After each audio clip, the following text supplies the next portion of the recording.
महाराज जी इस संसार में असमानता क्यों रखी गई है महाराज जी? किसी को बहुत बुद्धि बल और धन अधिक दिया गया है, किसी को कम दिया गया है। कोई जानवर इतने नहीं, जो भगवान ने दिया है वो समान दिया है। जो आपने कर्म किए हैं उसका फल असमान है। योग्यता, कर्म की योग्यता। आपका कर्म है, आप धनी हैं, आपका कर्म है, आप निर्धन हैं। आप पाप कर्म किए हैं, दुखी है, वो पुण्य कर्म किए सुखी है। कर्म का खेल है। जितना विश्व रचा गया है वो कर्म प्रधान रचा गया है। कर्म प्रधान विश्व रचि राखा, और जो जस करे तासि फल चाखा। इसमें भगवान का क्या दोष है? इसमें भगवान की क्या बात है? जो जैसा कर्म कर रहा है वैसा फल मिल रहा है, उसको भोग रहा है। अब कोई बहुत अच्छे कर्म किए हैं, दान पुण्य किया, गरीबों की सेवा की, बीमारों की, तो वो आकर के करोड़ों रुपए लाभ प्राप्त कर रहा है। अब एक है जो दूसरे के साथ बेईमानी किया, चोरी किया, नाना प्रकार के कुकर्म किए, खाने को भी नहीं मिल रहा। तो कर्म का योग है। जैसे कर्म करोगे वैसा फल देगा भगवान। जैसा तुम कर्म करते हो वैसा है।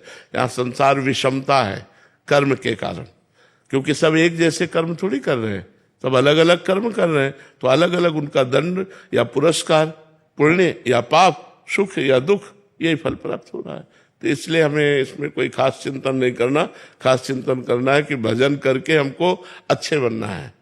अब तक जो हुआ हुआ, अब लो निशानी अब ना नसीब। अब तक जो हुआ अब हुआ, अब मैं अच्छा कार्य करके भगवान को प्राप्त करूं, या अच्छा व्यक्तित्व प्राप्त करूं, या अच्छा धनी बनूं। इसके लिए मुझे अच्छा कर्म करना होगा। इसकी स्वतंत्रता है महाराज जी? पूरी स्वतंत्रता है। मतलब अभी जो हम अच्छा करने लग गए तो आगे आपका अच्छा बिल्कुल अच्छा होगा।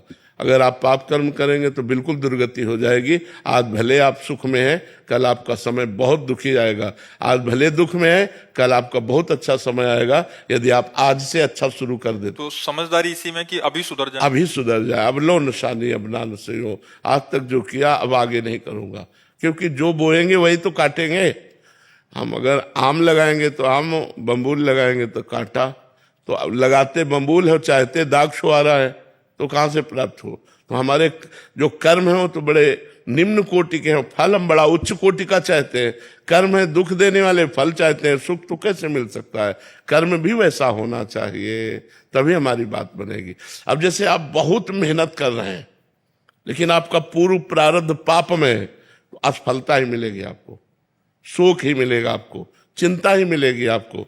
तो आपको लगेगा बगल वाला जो है ज्यादा मेहनत नहीं करता और खूब अच्छे सुख है। तो आपका कर्म, जो पीछे का कर्म है, वो आपको आगे नहीं बढ़ने दे रहा, आपको दुर्गति कर रहा है। इसलिए अब आज कर्म संभाल लो तो आगे आपकी उन्नति हो जाएगी।